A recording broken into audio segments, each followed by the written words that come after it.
Hello everyone, welcome to the Innocent Chemistry and we have already started group theory. This is the fifth video of group theory. 4 videos are already uploaded. So इस video में हम क्या पढ़ने वाले हैं, point group पढ़ने लग रहे थे हम पिछले वाली वीडियो से, तो इसमें हम पढ़ने वाले हैं D n point group, D n h point group और D n d point group पढ़ने वाले हैं जो कि मॉलिक्यूल ऑफ हाई सिमेट्री से बिलोंग करते हैं, डी एन डी। तो सबसे पहले पढ़ते हैं डी एन पॉइंट ग्रुप किस टाइप के एलिमेंट्स, किस टाइप के मॉलिक्यूल्स में मिलता है। अगर इस मॉलिक्यूल का मैं एग्जांपल बताऊं, सबसे पहले देखते हैं इसके अंदर सिमेट्री एलिमेंट होते क्या कंडीशन होती है इसकी। चलो, डी एन पॉइंट ग्रुप में एक तो आइडेंटिटी मिलेगा, एक सी एन एक्सिस मिलेगी और इस सी एन एक्सिस के perpendicular n C two axis मिलेंगी।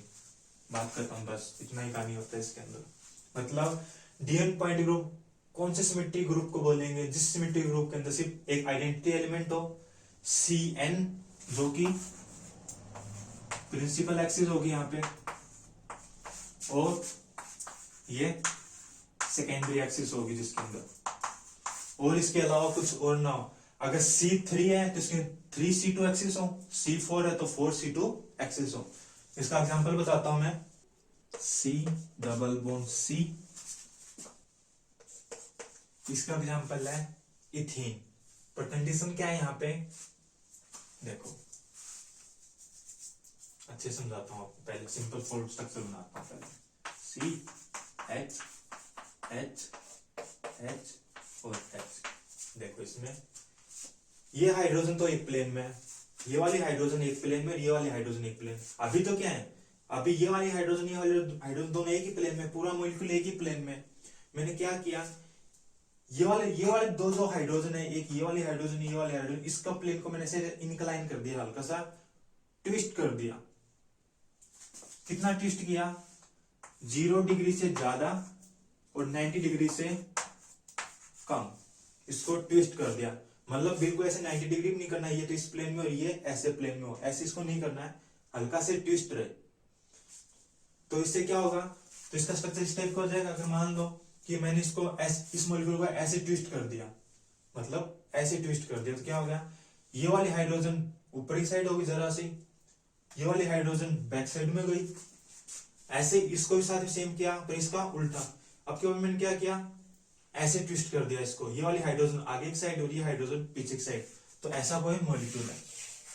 ठीक है, ऐसा क्यों, इस मॉलिक्यूल में डीएन एक्सिस क्यों मिलेगा, डीएन पॉइंट ग्रुप क्यों मिलेगा, क्योंकि ऐसा ट्विस्ट होने के कारण इसके अंदर ना कोई प्लेन ऑफ सिमेट्री, किसी टाइप की कोई भी प्लेन ऑफ सिमेट्री नहीं है इस मॉलिक्यूल में। अब अगर मैं इसको ऐसे पास करूं, प्लेन को ऐसे पास करूं, तो ये वाला बॉन्ड जो फॉरवर्ड डायरेक्शन में, अपनी साइड डायरेक्शन में, फ्रंट साइड में, ये वाले बॉन्ड यहाँ पे रिफ्लेक्ट होगा फ्रंट साइड में, यहाँ पे बैक साइड में होना चाहिए, तो नहीं हो पाएगा।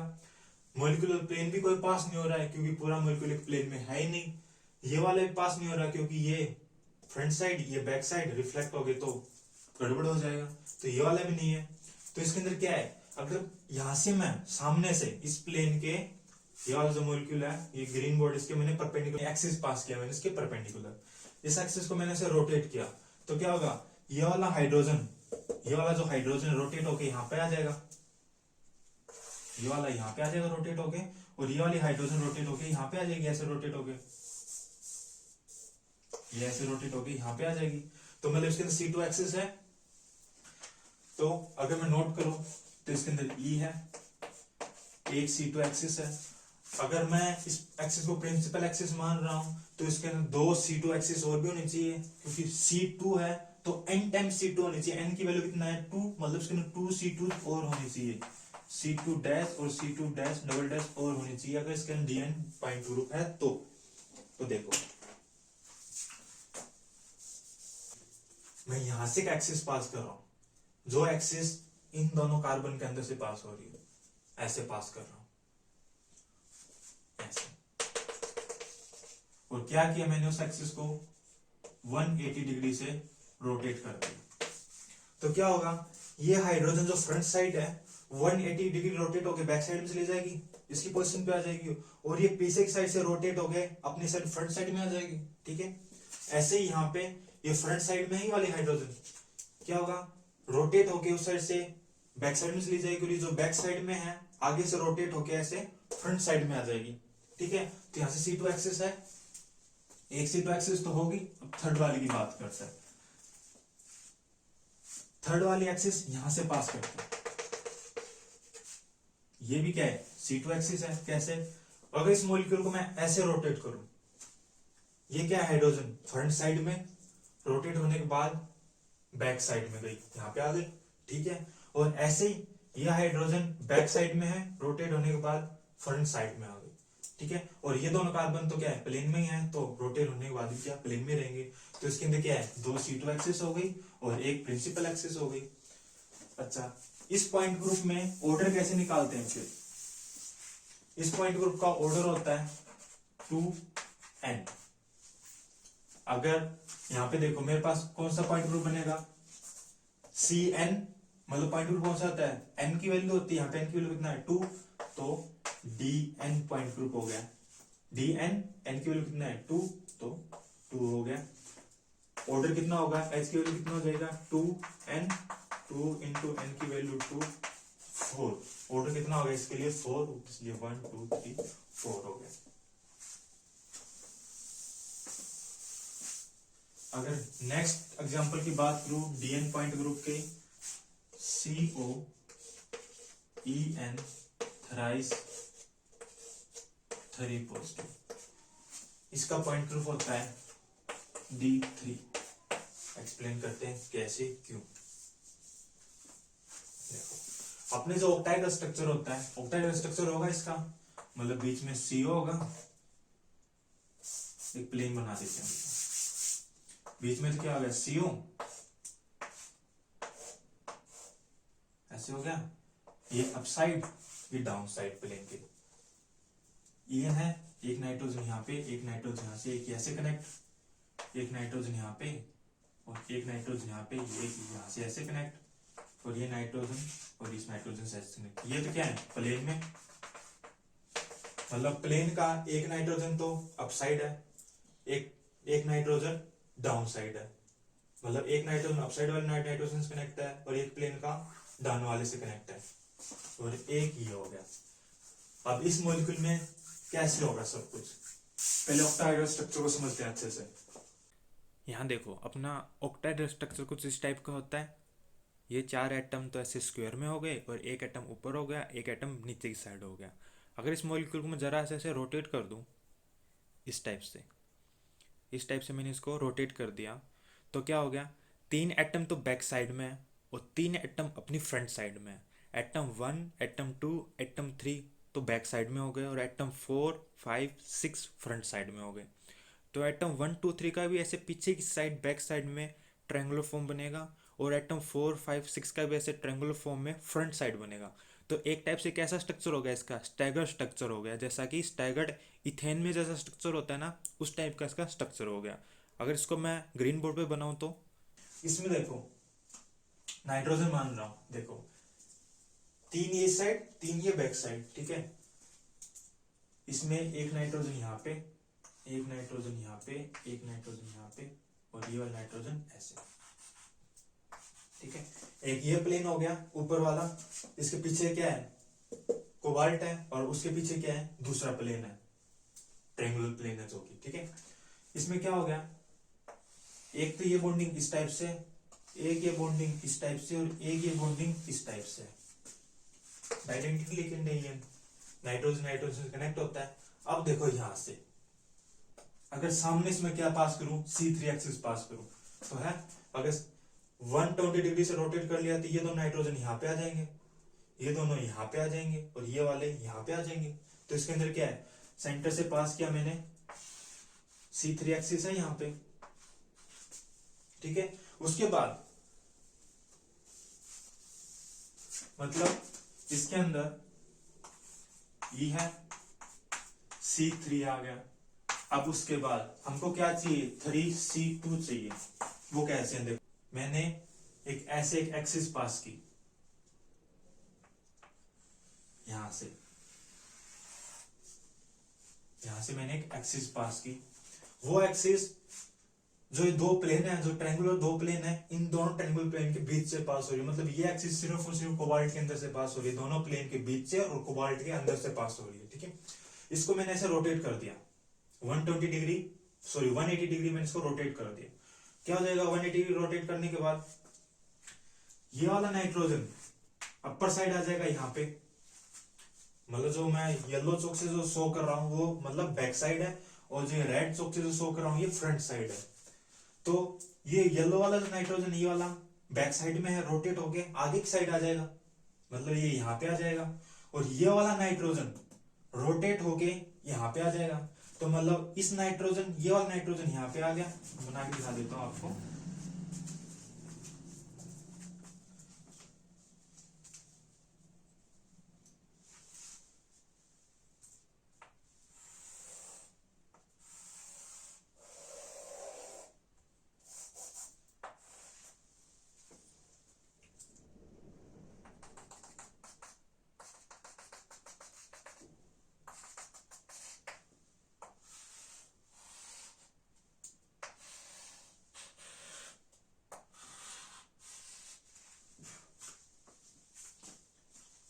इनकी ना मैं नेमिंग कर देता हूं पहले। ये मान लिया कि नाइट्रोजन 1 है जो नाइट्रोजन 2 से कनेक्ट है, ये नाइट्रोजन 3 है जो नाइट्रोजन 4 से कनेक्ट है, ये नाइट्रोजन 5 और नाइट्रोजन 6 से कनेक्ट है। अब देखो जैसे मैंने इसके अंदर C2 अप्लाई किया तो क्या होगा, ये नाइट्रोजन यहाँ पे आ गया, ये नाइट्रोजन यहाँ पे आ गया, तो मतलब यहाँ पे कौन सा नाइट्रोजन आ गया, नाइट्रोजन 1, और यहाँ पे कौन सा आ जाएगा, जो बैक साइड में कौन सा चला जाएगा, नाइट्रोजन 3 बैक साइड में गया। देखो, और अब ऐसे रोटेट किया तो ये नाइट्रोजन 2 रोटेट होके यहाँ पे आ जाएगा, नाइट्रोजन 3 4 रोटेट होके फ्रंट साइड में आ जाएगा। तो यहाँ पे तो कितना आ गया, नाइट्रोजन 4, और यहाँ पे कौन सा आ जाएगा, नाइट्रोजन 2। इसको ऐसे रोटेट किया तो नाइट्रोजन 6 यहाँ पे, नाइट्रोजन 5 यहाँ पे, नाइट्रोजन 6 यहाँ पे, नाइट्रोजन 5 यहाँ पे। देखो अब ये पूरा बॉन्ड रोटेट हुआ है इधर से, ये पूरा बॉन्ड रोटेट होके इस साइड आया है, तो मतलब ये पूरा बॉन्ड इस जगह पे आ जाएगा, मतलब इन दोनों बीच में बॉन्ड बना रहेगा, फिर इन दोनों बीच में बॉन्ड बना रह जाएगा। ये वाला बॉन्ड रोटेट होके इस साइड आया, और ये पूरा बॉन्ड रोटेट होके इस साइड आया, और ये ऐसे आ गया।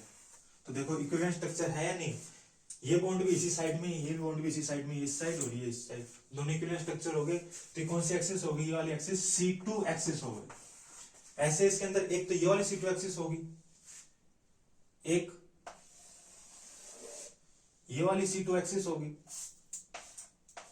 ऐसे रोटेट किया C2 एक्सिस, एक ये वाली इसके अंदर C2 एक्सिस होगी, ये वाली। तो इसके अंदर कितनी C2 एक्सिस आ गई, 3 C2 एक्सिस आ गई। तो अब इसको अच्छे से एक्सपेंड करते हैं। पहले आइडेंटिटी C3 1 और C3 2, बस C3 3 तो आइडेंटिटी होता है, नहीं लिखेंगे बार बार। C2 1, इस एक्सिस को मैंने नाम दे दिया C2 1,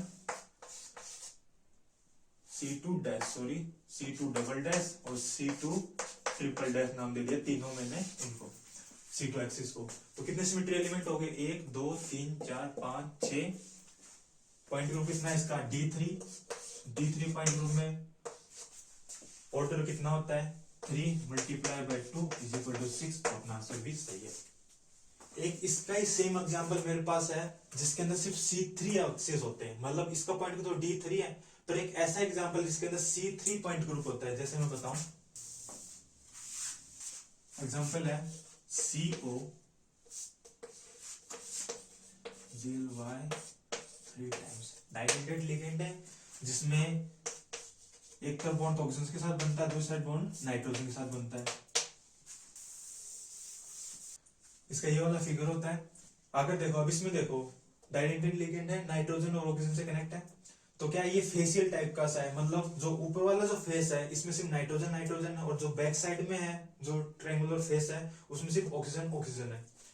इसमें देखो अगर यहाँ से सेंटर से बिल्कुल पास हो, ऐसे सेंटर से एक एक्सिस पास होगी, उस एक्सिस को मैं क्या बोलूंगा, यहाँ पे C3 एक्सिस बोलूंगा।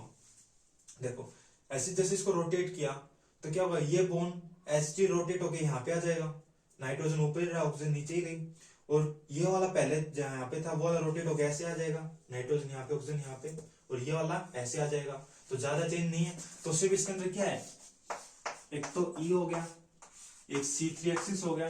अब इसके अंदर ये देखो कि इसके अंदर कोई प्लेन है क्या, ये दो ट्रायंगुलर प्लेनर है, इनके बीच से अगर कोई प्लेन पास करो तो होगा, नहीं होगा, क्योंकि नाइट्रोजन बैक साइड में रिफ्लेक्ट होगी, नहीं। अगर यहां से मैं कोई एक्सिस पास, कोई प्लेन पास करूं ऐसे, तो भी नहीं हो पाएगा। क्यों? क्योंकि ये डाइडेंटल लिगेंड इस साइड रिफ्लेक्ट होगा, यहाँ पे पहले इसको बॉन्डिंग है ही नहीं, मतलब ना इसके अंदर कोई प्लेन है, ना इसके अंदर कोई आई है, ना ऐसा, ना कुछ भी नहीं है।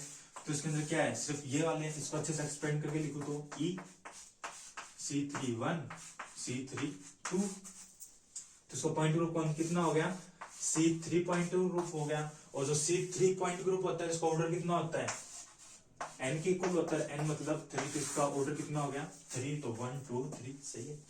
तो ये वाला स्ट्रक्चर भी कुछ जैसा ही है। पर उस पीछे वाले एग्जांपल और इस वाले एग्जांपल में क्या डिफरेंस है, उसमें क्या था, दोनों डाइडेंटल लिगेंड था, दोनों टाइम नाइट्रोजन से कनेक्टेड था, यहाँ पे नाइट्रोजन से कनेक्ट था, यहाँ पे भी नाइट्रोजन से कनेक्ट था, इसलिए वो इसके अंदर C2 एक्सिस हो रही थी, दूसरी वाली सेकेंडरी एक्सिस C2 एक्सिस थी, पर इसके अंदर कोई भी सेकेंडरी एक्सिस नहीं है जो कि C2 है, सिर्फ इसके अंदर एक ही एक्सिस है C3।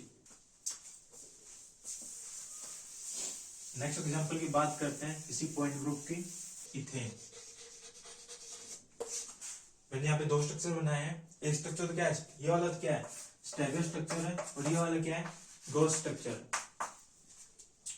ठीक है, इस दोनों में डिफरेंस क्या है, इसमें जो फ्रंट वाला जो कार्बन है, जो येलो चौक से शो कर रहा हूं, यहाँ पे फ्रंट वाला कार्बन है और ये भी फ्रंट वाला कार्बन है। इसमें जो ये वाली हाइड्रोजन है, ये दोनों हाइड्रोजन के बिल्कुल बीच में शो हो रही है। और इसमें जो ये वाली, इसमें जो ये वाली हाइड्रोजन है, दोनों कार्बन, दोनों पीछे वाले दोनों हाइड्रोजन बीच में ना होके एक साइड में है। कहने की बात क्या है, अगर ये पूरा एंगल कितना है 120 डिग्री, तो इसका एंगल कितना है 60 डिग्री होगा यहाँ पे। पर यहाँ पे दोनों साइड 60 ना होके मान लिया कि एक साइड 40 हो गया और एक साइड 20 हो गया, तो मतलब बिल्कुल बीच में ना होके एक साइड है। तो इसमें तो क्या होगा, अलग पॉइंट ग्रुप होगा, और इसमें क्या होगा, अलग पॉइंट ग्रुप होगा। इसमें देखते हैं पहले, इसमें कौन सा पॉइंट ग्रुप है।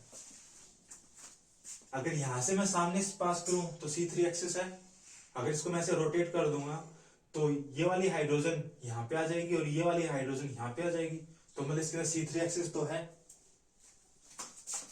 आइडेंटिटी है, और C3 एक्सिस है।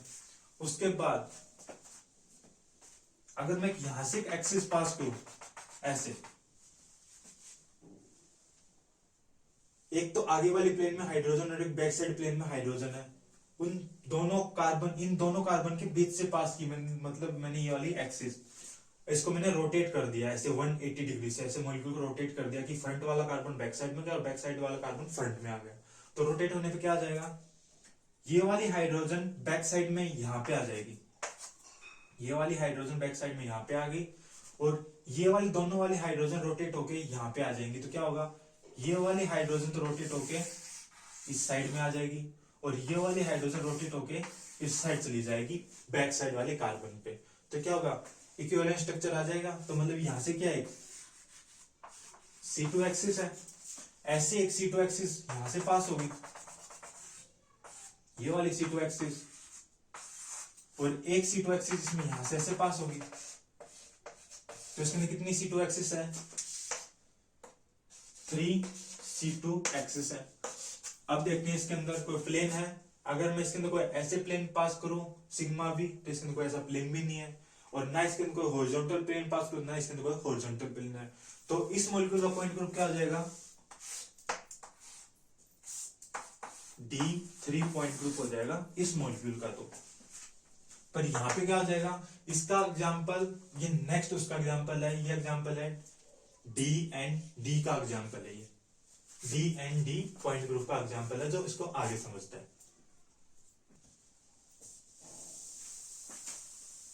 अब नेक्स्ट पढ़ते हैं DNH point group. DNH point group में क्या होता है, हमारे पास एक आइडेंटिटी एलिमेंट होगा, सिमेट्री एलिमेंट होगा, एक CN एक्सिस होगी, CN एक्सिस के परपेंडिकुलर NC2 होंगी, और सिग्मा वी भी होगा और सिग्मा एच होगा अपने पास, ये दोनों होंगे यहाँ पे। और साथ में अगर सिग्मा एच आ गया तो एस एन भी होगा अपने पास। ये सब सिमेट्री एलिमेंट इसके अंदर मिलेंगे। जैसे इसका एग्जांपल देखता हूं मैं, C double bond C ethene, H H H और एच। इसमें जो ऑर्डर निकालते हैं, फॉर्मूला क्या था ऑर्डर निकालने का, 4n होता है इसका ऑर्डर निकालने का फॉर्मूला। देखते हैं अब इसमें, अगर इस मॉलिक्यूल में मैं सामने से एक एक्सिस पास करूं तो यहाँ पे एक C2 एक्सिस है जो इस मॉलिक्यूल को ऐसे रोटेट कर देगी, ये वाली हाइड्रोजन यहाँ पे रिफ्लेक्ट आ जाएगी, रोटेट होकर ये वाली हाइड्रोजन यहाँ पे आ जाएगी। यहाँ पे एक C2 एक्सिस है तो मतलब आइडेंटिटी हो गया मेरे पास, C2 एक्सिस होगी। उसके बाद यहाँ से भी एक एक्सिस पास हो रही है C2 एक्सिस जो इस मॉलिक्यूल को ऐसे रोटेट कर देगी, तो मतलब C2 डैश मान लेते हैं इसको। एक ये वाली हो गई, ये वाली होगी, और एक ये वाली भी एक्सिस है, वो भी तो ये तो C2 एक्सिस है जो इस मॉलिक्यूल को ऐसे रोटेट कर देगी, C2 डबल डैश। इस मॉलिक्यूल में और क्या क्या है, अगर ये वाली मेरी प्रिंसिपल एक्सिस है तो इस एक्सिस को बिल्कुल काटती हुई इस एक्सिस के बिल्कुल पैरेलल में क्या है, मेरे पास प्लेन है जो इस हाइड्रोजन को इस साइड रिफ्लेक्ट करेगा और इस हाइड्रोजन को इस साइड रिफ्लेक्ट करेगा, तो सिग्मा वी हो गया मेरे पास। अगर ये वाले एक मेरे पास ये हो गया तो एक ये वाली प्लेन भी है मेरे पास जो इन दोनों हाइड्रोजन को इस साइड रिफ्लेक्ट करेगा और ये वाला इस साइड, तो एक सिग्मा वी और हो गया। एक बात जो मैंने पहले बताई थी वो याद रखने की है कि अगर किसी मॉलिक्यूल में CN एक्सिस है जो कि प्रिंसिपल एक्सिस है, ध्यान रखना ये वाली बात फिर से बता रहा हूं, CN एक्सिस है और वो प्रिंसिपल एक्सिस है, तो इस मॉलिक्यूल में या तो 0 सिग्मा भी होंगे या इस मॉलिक्यूल के अंदर n सिग्मा भी होंगे। अगर किसी मॉलिक्यूल में CN सिमेट्री है जो कि प्रिंसिपल एक्सिस है वो वाली, तो उस मॉलिक्यूल में या तो 0 सिग्मा भी होंगे, तो मतलब उसके अंदर सिग्मा भी प्लेन है ही नहीं, अगर होंगे तो वो n टाइम्स होंगे।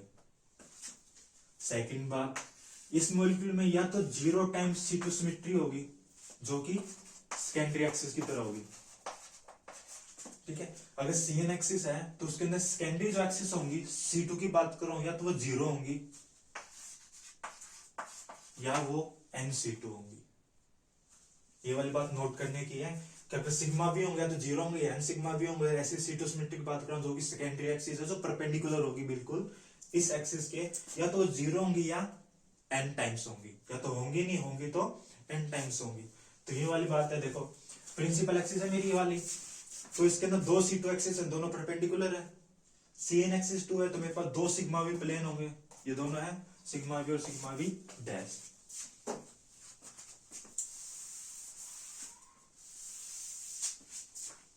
उसके बाद इस मॉलिक्यूल में ऐसे हॉरिजॉन्टल प्लेन है, अगर ये परपेंडिकुलर मेरे पास प्रिंसिपल एक्सिस इसके परपेंडिकुलर एक सिग्मा एच होगा, तो ये सिग्मा एच हो गया।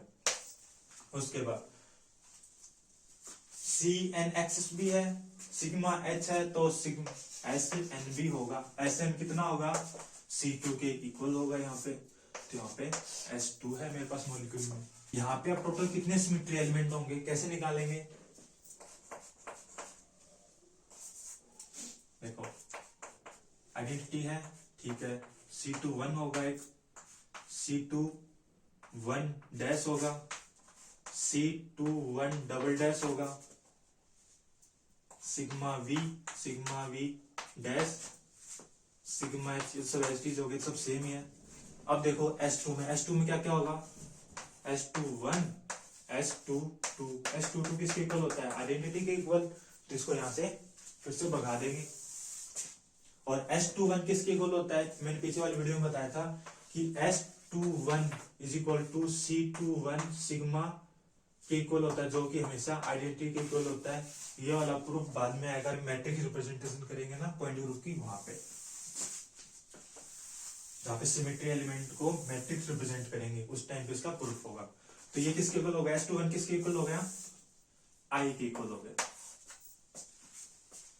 तो टोटल कितने पॉइंट ग्रुप हो, टोटल कितने सिमेट्री एलिमेंट हो गए इसमें, 1 2 3 4 5 6 7 8 और वैसे इसका पॉइंट ग्रुप कितना हो गया, D2H पॉइंट ग्रुप हो गया। अगर किसी मॉलिक्यूल में कभी सिग्मा वी और सिग्मा एच दोनों आए हो तो यहाँ पे सिग्मा वी, यहाँ पे वी आएगा या एच आएगा, हमेशा यहाँ पे हॉरिजॉन्टल जो प्लेन होगा उसको प्रेफरेंस ज्यादा देंगे, इसलिए यहाँ पे एच हो गया पॉइंट। इसका ऑर्डर कितना हो जाएगा 4n की वैल्यू यहाँ पे 2 8, जो कि अपना आंसर सही है। अगर इसके नेक्स्ट एग्जांपल की बात करूं मैं, PCl5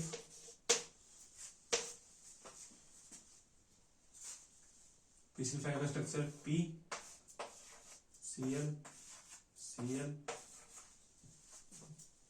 अपर साइड क्लोरीन, ये बैक साइड क्लोरीन, मतलब एक ट्रायंगुलर प्लेन होता है ये, तो एक इस प्लेन के ऊपर क्लोरीन, एक इस प्लेन के नीचे क्लोरीन। अब इसमें पॉइंट ग्रुप निकालते हैं कौन सा है। सबसे पहले जो आइडेंटिटी होगा, बात करते हैं प्रिंसिपल एक्सिस की।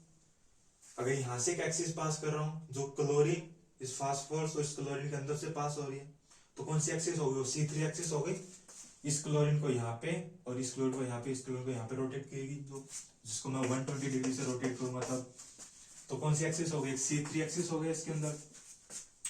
अब देखो, अगर एक एक्सिस में यहां से पास करूं इस क्लोरीन और इस फास्फोरस के अंदर से, और मॉलिक्यूल को रोटेट कर दूं 180 डिग्री से, तो क्या होगा, ये वाली क्लोरीन नीचे आ जाएगी यहाँ पे इस पोजीशन पे, ये दोनों तो अपनी जगह पे ही रहेंगे, और ये वाली क्लोरीन यहाँ पे आ जाएगी और ये वाली क्लोरीन यहाँ पे आ जाएगी, तो C2 एक्सिस हो गई, ये वाली C2 1 आ गई।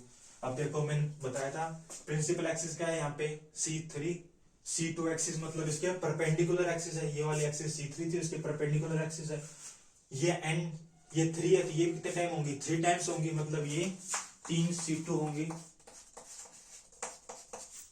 बताया था मैंने, अगर परपेंडिकुलर वहीं और पीछे जो केस में डिस्कस किया था।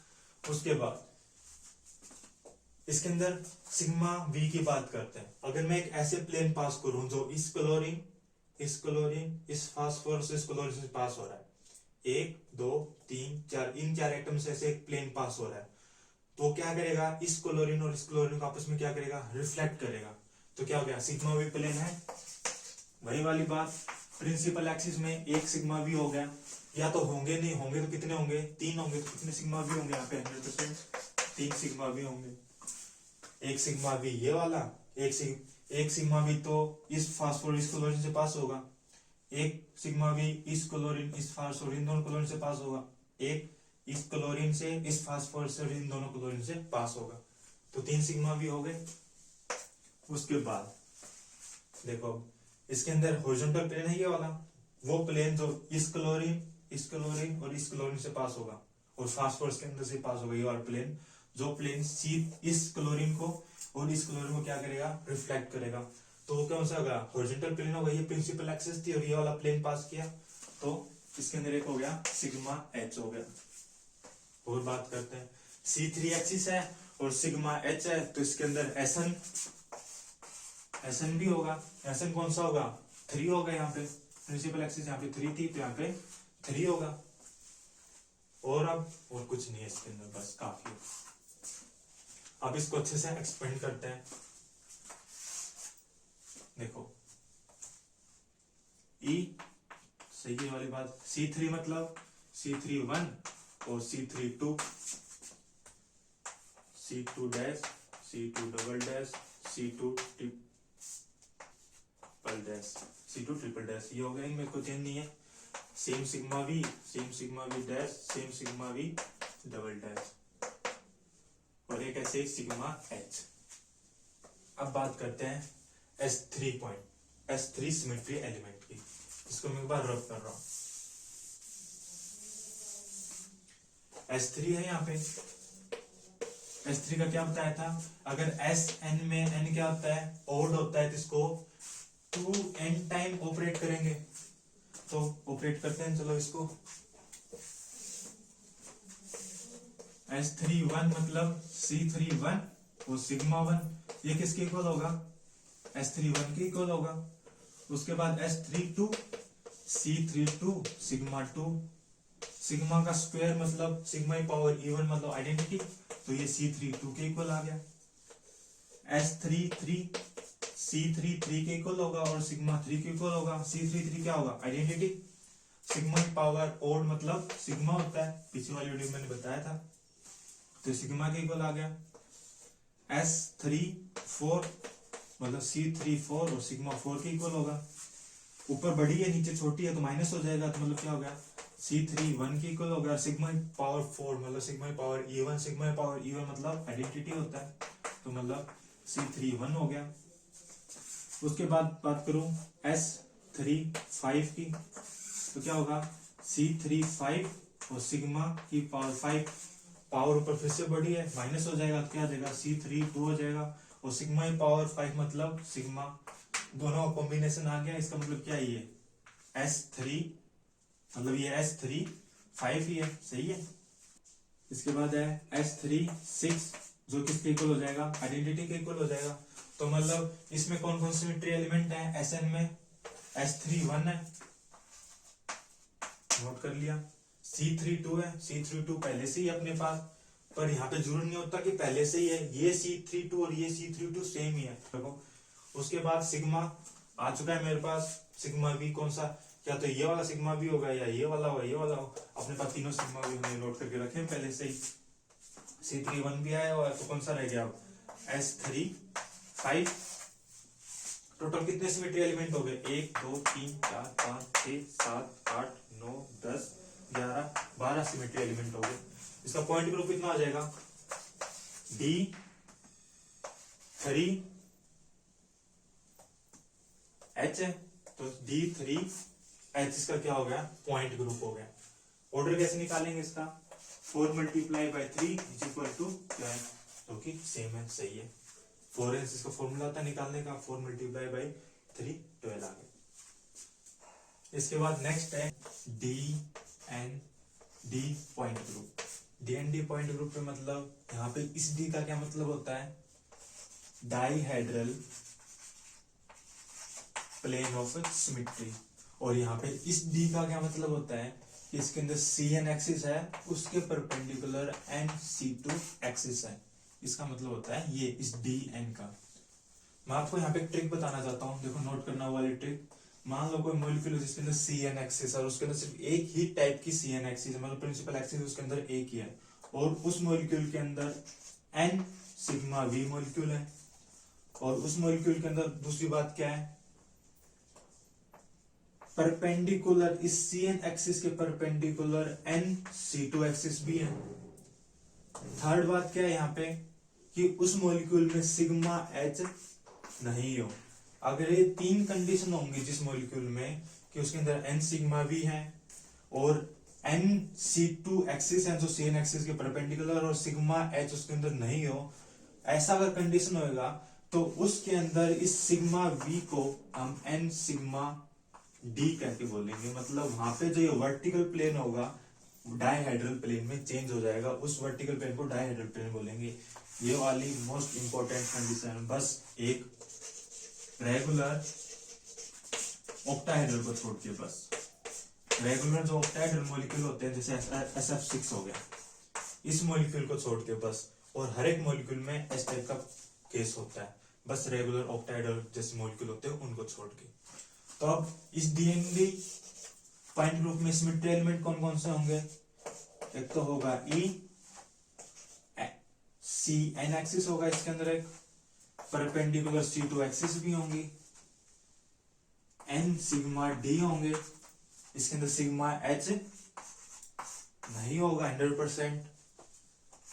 और अगर इसके अंदर CN एक्सिस है तो इसके अंदर S2N टाइप की एक्सिस होंगी। S2N मतलब अगर यहाँ पे C3 एक्सिस है तो यहाँ पे C6 होगा, यहाँ पे C4 है तो यहाँ पे C8 होगा, सॉरी S8 होगा, यहाँ पे S8 improper axis of rotation होगा। इसका मैं एग्जांपल बताता हूं आपको। स्टैगर्ड इथेन,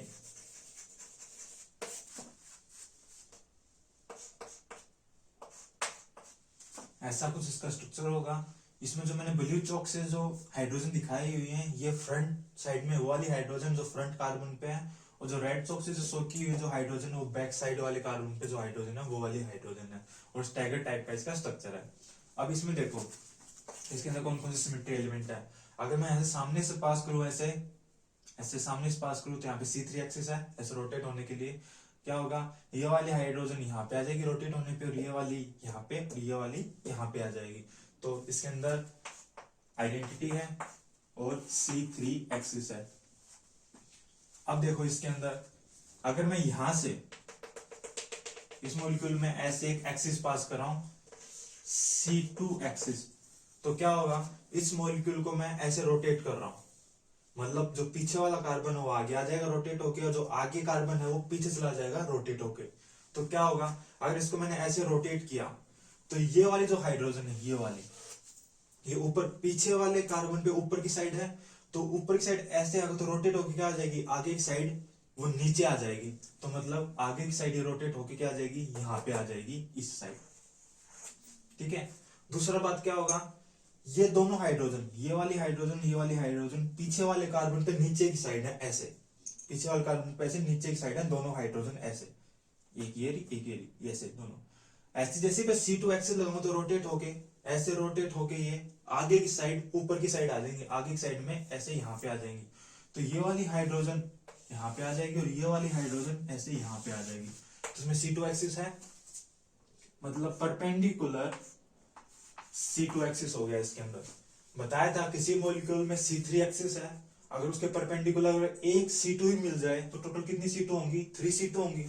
तो इसके अंदर टोटल परपेंडिकुलर 3 C2 है। कहां से, अगर मैंने एक C2 मैंने यहां से पास की, दूसरी C2 इसमें कहां से होगी, अगर मैं इसको देखो दूसरी C2 मैं यहां से पास कर रहा हूं ऐसे, यहाँ पे जो C2 होगी वो दूसरी C2 होगी। कैसे, ऐसे मॉलिक्यूल को मैं ऐसे रोटेट कर रहा हूं, तो क्या होगा, ये हाइड्रोजन बैक साइड वाले कार्बन पे है, ऐसे रोटेट होके आगे वाले कार्बन पे यहाँ पे आ जाएगी, और ये वाले दोनों हाइड्रोजन जो फ्रंट वाले कार्बन पे हैं, ये दोनों हाइड्रोजन फ्रंट वाले कार्बन पे हैं, ऐसे रोटेट होके पीछे वाले कार्बन पे यहाँ पे आ जाएंगे। तो ये वाली C2 एक्सिस है इसमें। इसके अंदर थर्ड C2 एक्सिस ये रही यहाँ पे, थर्ड C2 एक्सिस को यहाँ से ऐसे पास करूं ऐसे, ये वाली एक्सिस ये C2 एक्सिस है। कैसे, अगर ये वाले एक्सिस को मैंने ऐसे रोटेट किया तो ये वाली दोनों हाइड्रोजन है ऐसे रोटेट होंगे ये वाले, तो जो फ्रंट वाले कार्बन पे ये दोनों हाइड्रोजन है ये रोटेट होके पीछे वाले कार्बन पे यहाँ पे आ जाएंगे, और ये वाला कार्बन जो फ्रंट कार्बन पे ये वाली हाइड्रोजन ये रोटेट होके बैक साइड में इस कार्बन पे यहाँ पे आ जाएंगे, इस वाली पोजीशन पे। तो इसके अंदर 3 C2 है। नेक्स्ट देखते हैं आप, इसके अंदर वर्टिकल प्लेन कितने होंगे वो देखते हैं। पहले वर्टिकल प्लेन देखते हैं, फिर वो देखते हैं कि वो वर्टिकल प्लेन है डाइहेड्रल प्लेन है। इस मॉलिक्यूल में मैं ऐसे यहां से एक प्लेन पास कर रहा हूं, जो प्लेन दोनों कार्बन के अंदर से पास हो रहा है, फ्रंट कार्बन के इस वाले हाइड्रोजन से पास हो रहा है, और बैक साइड जो कार्बन है उसकी इस हाइड्रोजन से पास हो रहा है, ऐसे ये वाला प्लेन।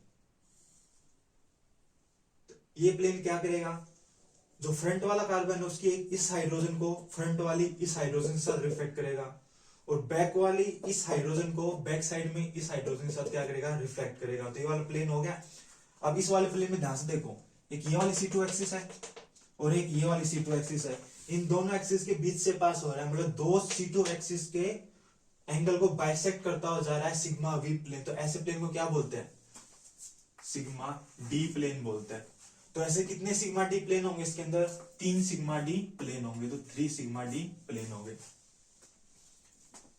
और इस मॉलिक्यूल में देखो कोई भी हॉरिजॉन्टल प्लेन नहीं है। अगर मैं दोनों कार्बन के बीच से प्लेन पास करूं ऐसे हॉरिजॉन्टली, ये मेरी प्रिंसिपल एक्सिस थी, इस प्लेन के मैंने ऐसे हॉरिजॉन्टली एक प्लेन पास किया, तो ऐसा कोई प्लेन इसमें एग्जिस्ट नहीं करता है। क्यों, फिर क्या होगा, ये दोनों हाइड्रोजन बैक साइड में रिफ्लेक्ट होंगी, तो यहाँ पे कोई ऐसी हाइड्रोजन नहीं है, इक्विवेलेंट स्ट्रक्चर नहीं आएगा फिर, तो ये वाले प्लेन नहीं है।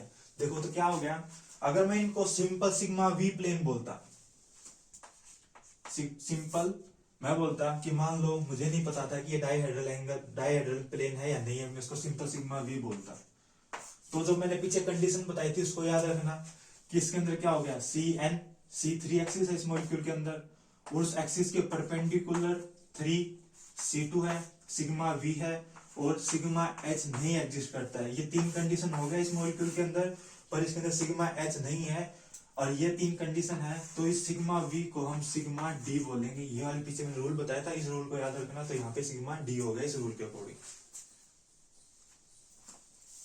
अब इसमें नेक्स्ट होता है S two n improper axis of rotation होता है।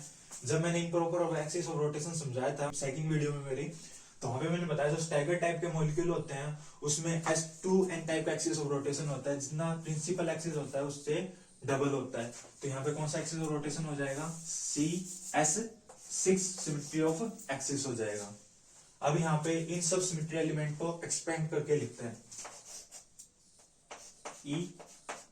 C31 C32 3C2 3 sigma D, ठीक है ये सब। तो उसके बाद S6, यहाँ पे मैंने क्या रूल बताया था, किसी मॉलिक्यूल में अगर SN improper axis of rotation है, अगर N की वैल्यू यहाँ पे क्या होती है, अगर E1 होती है तो इसको N टाइम ऑपरेट करते हैं, N टाइम्स इसको ऑपरेट करते हैं। सबसे पहले करते हैं S61 किसके इक्वल होगा, ये C61 और सिग्मा की पावर 1, तो ये S61 की इक्वल है। क्यों, क्योंकि एक्सिस और प्लेन का कॉम्बिनेशन इसलिए। उसके बाद S62 C62 और सिग्मा की पावर 2 सिग्मा की पावर E1, तो आइडेंटिटी होता है, इसका से कट कर देंगे तो कितने किसके इक्वल होगा, C13 के इक्वल आ गया। ये S63 किसके इक्वल होगा, C63 और सिग्मा की पावर 3 C63 ऐसे कट हो जाएगा, ये 2 हो गया, तो किसके इक्वल आ गया, C21 और सिग्मा की पावर E1, मतलब अगर सिग्मा में की पावर E1 होता है हमेशा सिग्मा के इक्वल होता है, तो सिग्मा आ गया। और C21 और सिग्मा इन दोनों की मल्टीप्लाई क्या होता है, ये बात नोट करने की, हमेशा I के इक्वल होता है, इसका प्रूफ बाद में मिलेगा। उसके बाद S64 is equal to C64 sigma की पावर 4, इसको ऐसे कट कर देंगे तो किसके इक्वल हो गया, ये C32 के इक्वल हो गया। सिग्मा की पावर 4 मतलब E1 आइडेंटिटी, तो ये C32 के इक्वल हो गया। S65 की बात करूं तो किसके इक्वल होगा, ये C65 और सिग्मा की पावर 5 इसके इक्वल हो जाएगा, ये C65 और सिग्मा एक्सिस और रोटेशन प्लेन का कॉम्बिनेशन, मतलब ये S65 के इक्वल रहेगा। S66 किसके इक्वल हो जाएगा, C66 सिग्मा की पावर 6, ये किसके इक्वल होता है, आइडेंटिटी के इक्वल। ये किसके इक्वल होता है, आइडेंटिटी। आइडेंटिटी यहाँ पे आ गया। अब देखो इसके अंदर फिर कौन कौन से ऐड हो जाएंगे, S61 सिमेट्री एलिमेंट ऐड हो गया, C31 है पहले से। और C31 की बात करो, देखो ये C31 और ये C31 सेम है, इसलिए नहीं ऐड कर रहा हूं। अगर ये अलग अलग एक्सिस होते मॉलिक्यूल में, कुछ मॉलिक्यूल ऐसे होते हैं जिसमें एक तो C3 एक्सिस ये होगी और एक C3 एक्सिस कहीं और से पास हो रही है, तो अपने को चेक करना पड़ेगा कि ये C3 एक्सिस और ये C3 एक्सिस सेम है, डिफरेंट डिफरेंट है। तो यहाँ पे ये वाली C3, ये वाली कौन सी एक्सिस है, ये वाली C3 एक्सिस है, और ये वाली कौन सी, ये वाली भी यही C3 एक्सिस है, इसलिए दोनों सेम है यहाँ पे। उसके बाद नया आया I ग्रुप, उसके बाद C32 पहले से ही है, S65 है, आइडेंटिटी पहले से ही है, तो ये सिमेट्री एलिमेंट हो गए इसके अंदर 1 2 3 6 9 10 11 12 सिमेट्री एलिमेंट हो गए इसके अंदर। इस मॉलिक्यूल का पॉइंट ग्रुप कितना हो जाएगा, C3 है, C3 के परपेंडिकुलर 3C2 एक्सिस है, इसका मतलब D3 हो गया, और इसके अंदर 3 सिग्मा D प्लेन है, तो इसलिए C3D हो गया। तो इसका ऑर्डर निकालेंगे 4n होता है, इसका ऑर्डर निकालेंगे तो 4 multiply by 3 is equal to 12, जो कि सही है। अब आगे मैं किसी मॉलिक्यूल का या किसी भी पॉइंट ग्रुप का ऑर्डर निकालने की ट्रिक होती है, ये फॉर्मूले कैसे याद किए जाते हैं वो ट्रिक बताता हूं आपको। कुछ ट्रिक में क्या है,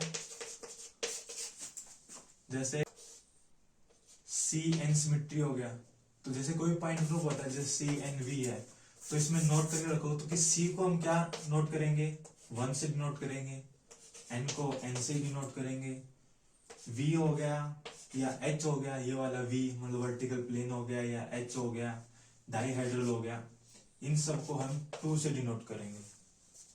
तो जैसे मैं अब निकालना बताऊं, ये सब चीजें याद रखना। सी को 1 से डिनोट करेंगे, एन को एन से डिनोट करेंगे, इन तीनों को 2 से डिनोट करेंगे। तो जैसे मेरे पास सबसे पहला पॉइंट ग्रुप होता है C1, तो n की वैल्यू यहाँ पे क्या है 1, और c की वैल्यू क्या होती है 1, और ये भी 1 है, तो इसका मतलब 1 मल्टीप्लाई बाय 1, इसका ऑर्डर कितना हो गया 1। उसके बाद मेरा CS है, उसको याद रखना है कि इसके अंदर 2 ही होता है ऑर्डर। उसके बाद नेक्स्ट है जैसे CN है, C2 हो गया, जैसे मेरे पास CN में C2 हो गया, तो इसका ऑर्डर कितना होगा, C की वैल्यू कितनी है 1, यहाँ पे n की वैल्यू कितनी है 2 ऑर्डर हो जाएगा। C3 मतलब C की वैल्यू 1 3, तो ऑर्डर हो गया 3। जैसे नेक्स्ट पॉइंट ग्रुप की बात करूं मैं, CNV होता है, तो C2V कर लेते हैं चलो। तो C की वैल्यू कितना होता है 1, n की वैल्यू कितनी है 2 मल्टीप्लाई 2, V की वैल्यू कितनी होती है 2, टोटल हो गया 4। तो C2V का ऑर्डर कितना होगा 4। जैसे C3V का कर लो, C की वैल्यू 1, n की वैल्यू 3 मल्टीप्लाई, जो तीनों जो भी लिखे हैं ना C2V, इन तीनों को आपस में मल्टीप्लाई कर दो बस, 3V की वैल्यू यहाँ पे 2, तो 6 हो गया। जैसे मैं बात करूं CNH पॉइंट ग्रुप की, C2H कर लेता हूँ, C की वैल्यू 1 2, H की वैल्यू 2, इसका भी 4 होगा इस टाइप से। जैसे मैं बात कर लेता हूँ, यहाँ पे एक और बात लिखना भूल गया मैं, जो D होता है, ये वाला D की बात करूँ चाहे ये वाले D की बात करूँ, इसकी वैल्यू 2 से डिनोट करते हैं। तो जैसे DN पॉइंट ग्रुप हो गया, जैसे D3 बोलता हूँ मैं, D की वैल्यू 2, D की वैल्यू 2, 3 की वैल्यू, N की वैल्यू 3 है यहाँ पे, तो हो गया 6 हो गया ये ऐसे। जैसे मैं बात करूँ अब DNH पॉइंट ग्रुप की बात करूँ, तो D3H बोल रहा हूँ जैसे मैं, तो D की वैल्यू 2, 3, N की वैल्यू 3, H की वैल्यू मतलब 2, तो मतलब 12 हो गया यहाँ पे पॉइंट ग्रुप, सॉरी ऑर्डर 12 हो गया। अब जैसे D पॉइंट ग्रुप की बात करूँ, D पॉइंट ग्रुप की, तो जैसे D3D ले लिया मैंने, तो D की वैल्यू 2, N की वैल्यू 3, इस D की वैल्यू फिर से 2, तो कितना हो गया यहाँ पे 12 हो गया। तो ऐसे फॉर्मूला है, आप ऐसे किसी भी पॉइंट ग्रुप का ऑर्डर निकाल सकते हो सिंपल वे में, बस इतना से याद रखना पड़ेगा आपको। ये भी याद रखना कुछ नहीं, C की वैल्यू 1 याद रखना है और सबकी वैल्यू 2 है, N की वैल्यू तो N की इक्वल होगी और C की वैल्यू 1 होगी बस, और सबकी वैल्यू 2 से डिनोट करेंगे, BHD, but capital D small d सबकी। तो इस टाइप से किसी का भी पॉइंट ग्रुप का ऑर्डर निकाल सकते हैं बहुत इजीली तरीके से।